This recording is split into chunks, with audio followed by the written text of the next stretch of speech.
Hello friends, welcome to Career Hunt with Jeevan. I hope you all are well. So today's topic is regarding the permissions for the foreign universities to establish their campuses in India. अभी UGC ने एक draft regulations जारी किया हुआ है। उस draft regulation के according जो भी फॉरेन यूनिवर्सिटीज़ हैं वो इंडिया के अंदर अपने कैंपसेस इस्टेब्लिश कर सकती हैं, और इंडियन स्टूडेंट्स या फॉरेन स्टूडेंट्स जो भी हैं वो यहाँ पे इंडिया में भी आके फॉरेन स्टूडेंट्स की फॉरेन यूनिवर्सिटी की डिग्री ले सकते हैं। तो इसके विषय में एक ड्राफ्ट रेगुलेशन यूजीसी ने अभी जारी कर दिया है, और उसके ऊपर जो है कि पब्लिक कमेंट्स इस जनवरी मंथ की 18 तारीख तक मांगा गया है यूजीसी के द्वारा। उसके बाद इसी मंथ के एंड तक ये यूजीसी उसको नोटिफाइड कर देगी जो उसका रेगुलेशंस है, क्या क्या उसमें नॉर्म्स होंगे जो कि फॉरेन यूनिवर्सिटीज़ को फॉलो करने पड़ेंगे, एंड क्या क्या उनको फ्रीडम्स दिया गया है जो कि जिसकी बेस पे वो यहाँ पर अपना इस्टेब्लिश कर सकते हैं। तो आइए जानते हैं इसके बारे में कि what exactly is the draft regulations to establish foreign universities campuses in India. तो जैसा कि हमारा न्यू एजुकेशन पॉलिसी 2020 लॉन्च हुआ था, तो उस न्यू एजुकेशन पॉलिसी में इस चीज़ का मेंशन किया गया है कि इंडिया में जो विश्व की टॉप मोस्ट यूनिवर्सिटीज़ होंगी उनको अपने कैंपस इस्टेब्लिश करने के परमिशंस दिए जाएंगे, ताकि यहाँ पे जो एक वर्ल्ड लेवल का एजुकेशन इकोसिस्टम क्रिएट हो सके और R&D वगैरह को सपोर्ट मिले। एक कोलैबोरेटिव मोड में R&D के ऊपर फोकस किया जाए, साथ ही जो है कि एक इंटरनेशनल स्टैंडर्ड्स का एजुकेशन सिस्टम इस्टेब्लिश किया जाए इंडिया के अंदर भी। तो उन चीज़ों को ध्यान में रख के और उस पॉलिसी में चूँकि इसको इंक्लूड किया गया था, तो इन सब के अकॉर्डिंग जो है कि अभी यूजीसी ने इस चीज़ के ऊपर फाइनल एक्शन करना शुरू कर दिया है और नोटिफिकेशन जारी कर दिया है। तो अभी इसमें जो क्राइटेरिया होंगे वो क्या क्या होंगे फॉरेन यूनिवर्सिटीज़ के लिए अपने कैंपस इस्टेब्लिश करने के लिए इंडिया के अंदर। तो जो पहला क्राइटेरिया यूजीसी ने सेट किया यहाँ पे वो ये होगा कि जो फॉरेन यूनिवर्सिटी यहाँ पे अपने कैंपस इस्टेब्लिश करना चाहेगी उनको जो है कि वर्ल्ड रैंकिंग की अंडर टॉप 500 रैंकिंग्स के अंदर आना चाहिए। मतलब कि अंडर टॉप 500 यूनिवर्सिटी जो वर्ल्ड रैंकिंग में है उनमें से वो यूनिवर्सिटीज होनी चाहिए, तब वो अपना कैंपस इंडिया में इस्टेब्लिश कर सकते हैं। या तो फिर जो वो यूनिवर्सिटी है यदि वो उस रैंकिंग इंडेक्स वाले कंपटीशन में पार्टिसिपेट नहीं किया है, क्योंकि कुछ यूनिवर्सिटीज़ होती हैं जो कि इस रैंकिंग में बिलीव्स नहीं करती हैं, खासकर कुछ वेस्टर्न वर्ल्ड्स की जो डेवलप्ड कंट्रीज़ की यूनिवर्सिटीज़ हैं उनका मानना होता है कि इस कंपटीशन में इंडेक्सिंग कराने से उनका जो है उसका नेगेटिव इम्पैक्ट पड़ता है। That's why they don't take participation in the ranking frameworks. तो ऐसी यूनिवर्सिटीज़ भी जो कि काफ़ी रेपुटेटेड हैं अपनी कंट्री के अंदर, वो भी यहाँ पे अपनी आके कैंपस इस्टेब्लिश कर सकते हैं। तो ये बेसिक क्राइटेरिया उनके लिए है कि उनके पास क्या एबिलिटी होनी चाहिए यहाँ पे कैंपस इस्टेब्लिश करने के लिए। फिर उसके बाद अभी जो फॉरेन यूनिवर्सिटीज़ यहाँ पे अपने कैंपस इस्टेब्लिश करेंगे उनको क्या क्या यहाँ पे फ्रीडम मिलेगा उसके बारे में जानते हैं। तो जो फॉरेन यूनिवर्सिटीज़ के कैंपस होंगे वो कैंपस के अंदर वो एक तरह से उनको फुल फ्रीडम होगा अपने हिसाब से चीज़ों को रेगुलेट करने का। मतलब इंडियन यूनिवर्सिटीज़ के जो रूल्स एंड रेगुलेशंस है जो कि यूजीसी के अकॉर्डिंग होते हैं, तो वो rules regulations foreign universities campus के ऊपर नहीं लगेगा। वो अपने अकॉर्डिंग वहाँ का रूल्स रेगुलेशन बना सकते हैं। वहाँ का एडमिनिस्ट्रेशन उनकी यूनिवर्सिटी के अकॉर्डिंग होगा, उनकी पॉलिसी के अकॉर्डिंग होगा। वहाँ का जो फीस स्ट्रक्चर्स होगा वो भी वो अपना फिक्स कर सकते हैं। उनके कैंपस में कोई भी रिजर्वेशन नहीं होगा। जैसे अगर इंडियन यूनिवर्सिटीज़ में आपका रिजर्वेशन होता है, कैटेगराइज है, ओबीसी SC ST एक्सेट्रा को रिजर्वेशन मिलता है, बट वहाँ पे कोई रिजर्वेशन नहीं होगा। जो फैकल्टी है वो फैकल्टी वो अपने हिसाब से हायर कर सकते हैं, अपनी कंट्री से कंट्री के अकॉर्डिंग वो यहाँ पे इस्टेब्लिश कर सकते हैं। जो उसके एम्प्लॉयमेंट है उसमें जो एम्प्लॉयज़ होंगे उनका भी वो डिटर्मिनेशन अपने ऑटोनमसली या जो है कि फ्रीडम वे में कर सकते हैं। कहने का मतलब मोर और लेस कि उस यूनिवर्सिटीज़ कैंपस के अंदर जो है जो भी चीज़ें हो रही होंगी उस सबका रेगुलेशंस वो यूनिवर्सिटी अपने अकॉर्डिंग करेगा, अपने पेरेंट यूनिवर्सिटी जो उनकी कंट्री में है उनके रूल्स के बेस्ड पे करेगा। उनके ऊपर इंडिया के यूजीसी के जो नॉर्म्स हैं हमारी यूनिवर्सिटीज़ के ऊपर, वो नॉर्म्स उनके ऊपर फॉलो नहीं होंगे। तो ये एक उनका फ्रीडम रहेगा। साथ में अभी जो एक चीज़ यहाँ पे है कि फ़ी स्ट्रक्चर जो होगा, चूँकि वो हालांकि वो इंडिपेंडेंट है फ़ी स्ट्रक्चर को अपना इस्टेब्लिश करने के लिए कि जो भी वो फ़ी स्ट्रक्चर लगाना चाहे लगा सकते हैं, बट लेकिन यहाँ पे एक रेगुलेशन में एक चीज़ बताई गई है, इसमें बट लगाया गया है, but the fee structure should be reasonable. Fee structure जो भी ट्रांसपेरेंट होना चाहिए और रीजनेबल होना चाहिए, दो वर्ड इसमें जोड़ा गया है, ट्रांसपेरेंट और रीजनेबल। ये नहीं कि आपने फीस जो भी लगाया है उस फीस का भी कोई ब्यौरा मांगने जाए कि इस फीस का कहाँ कहाँ पे किस हिसाब से यूज आपने इसको लगाया है, तो उसका कोई डिटेल्स ही आप ना दें, बोले मैं तो अपना इम्यून हूँ फ्रॉम द इंडियन लॉज और फ्रॉम द यूजीसी लॉज। तो ऐसा नहीं है, आपने फ़ी लगाया है अच्छी बात है, जो भी लगाना लगाइए, बट उसका एक ट्रांसपेरेंसी होनी चाहिए। यदि कोई पूछता है तो उसको बताना चाहिए, आप जो भी फ़ी स्ट्रक्चर बनाते हैं, स्लिप बनाते हैं, तो उसमें आपको पूरी चीज़ें दिखाना होगा कितना कितना जो है कि फ़ीस का पार्ट किस पोर्शन में कैसे कैसे आपने फ़ी स्ट्रक्चर पूरा इस्टेब्लिश किया हुआ है वो पूरा दिखाना पड़ेगा। साथ ही वो जो है कि रीजनेबल होना चाहिए, ये नहीं कि कितना भी अमाउंट फ़ीस का लगा दिया जाए। जो एक वर्ल्ड प्रैक्टिसेस चल रही है, जो फ़ी स्ट्रक्चर चल रहा है, उसी के एवरेज में आपका भी ये फ़ी स्ट्रक्चर होना चाहिए। तो एक पॉइंट ये ऐड किया गया है इसमें फ़ी स्ट्रक्चर से रिलेटेड। साथ में जो इंडियन गवर्नमेंट है ऐसी यूनिवर्सिटीज़ के लिए एक पार्शियल या फुल टाइम जो है कि स्कॉलरशिप का भी अरेंजमेंट किए, जैसे कि बाकी फॉरेन यूनिवर्सिटीज़ के लिए इंडियन गवर्नमेंट या अपने यूजीसी ने किया हुआ है। जैसे foreign higher educational institutions fellowship schemes Indian अपना यूजीसी के थ्रू होता है, तो वो स्कीम इसके लिए भी लागू होगा इंडिया के द्वारा। उसमें भी जो फंड वगैरह होंगे वो ऐसे स्टूडेंट्स को अलॉट किए जाएंगे, उसके बेस पे वो इस इंस्टीट्यूशंस में एडमिशन ले सकते हैं।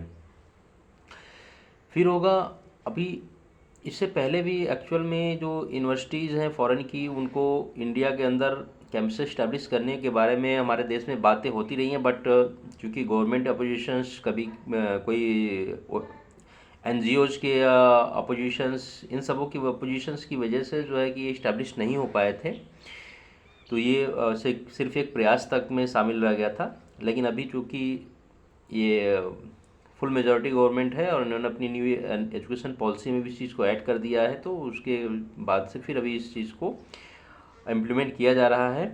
तो पहले की जो एक प्रॉब्लमेटिक पॉइंट्स था वो ये था कि रिपैट्रिएशंस ऑफ मनी, है ना, या fund, you can say the fund, repatriations of fund from the campuses of foreign universities in India to their parent universities were not allowed। मतलब कहने का यहाँ पे जो फंड रेज कर रही हैं ये फॉरेन यूनिवर्सिटीज़, वो अपने देश में यहाँ का फंड नहीं भेज सकते थे, ऐसा कुछ रिस्ट्रिक्शंस था उस समय, जो कि फॉरेन इंस्टीट्यूशंस को या फॉरेन यूनिवर्सिटीज़ को एक तरह से डीमोलराइज कर रहे थे यहाँ पे अपना इंस्टीट्यूशन इस्टेब्लिश करने के लिए। तो इस रेगुलेशन में इस चीज़ की फ्रीडम दी गई है कि वो अपने फंड को रिपैट्रिएशन कर सकते हैं, रिपैट्रिएट कर सकते हैं, मतलब अपने देश में फंड को भेज सकते हैं।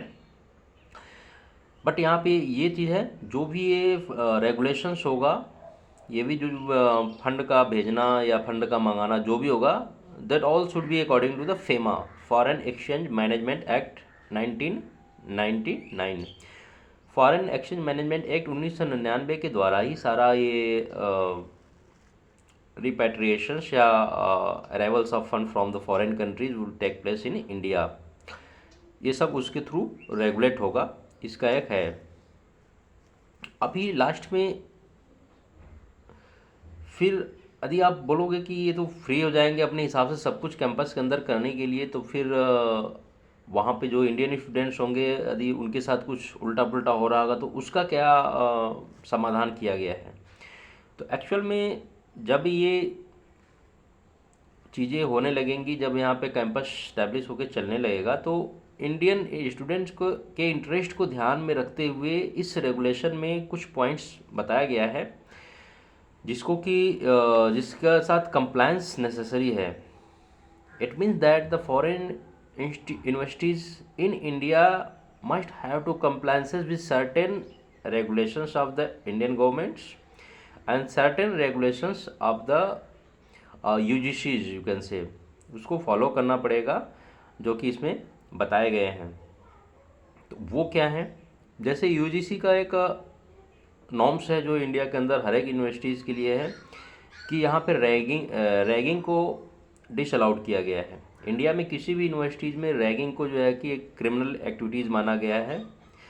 Not a single universities are in India where ragging have been allowed according to the norms of the UGC. तो उस चीज़ को जो फॉरेन इंस्टीट्यूशंस होंगे, फॉरेन यूनिवर्सिटीज़ होगी इंडिया के अंदर, उनको भी फॉलो करना होगा। ये नहीं कि वहाँ पे जाए तो वहाँ पे कास्टिज़म या जो रेसिज्म एक्सेट्रा का स्लोगन होना शुरू हो जाए कि ये इंडियंस हैं, हम फॉरेनर्स हैं, ऐसा करके, और वहाँ पे इंडियन स्टूडेंट्स को देख के उनके साथ रैगिंग एक्सेट्रा शुरू कर दी जाए। तो इस तरह की एक्टिविटी वहाँ पे नहीं होगी इस यूनिवर्सिटीज़ कैंपस के अंदर। इस चीज़ को इंश्योर करने के लिए इस चीज़ को यूनिवर्सिटीज अथॉरिटी को इंश्योर करना पड़ेगा कि there should be anti ragging involvement in the campus of the university. तो एक पॉइंट ये है। दूसरा पॉइंट यहाँ पे है कि ये जो कुछ क्रिमिनल एक्टिविटीज़ हैं, you know there are so many criminal activities taking place in the universities all over the world, you can say. तो जो क्रिमिनल एक्टिविटीज़ है वो भी डिसअलाउड होगा। कैंपस के अंदर क्रिमिनल एक्टिविटीज़ नहीं होगा, यदि होगा तो उसके ऊपर एक्शन जो है कि इंडियन लॉ के अकॉर्डिंग लिया जाएगा। ये भी चीज़ है।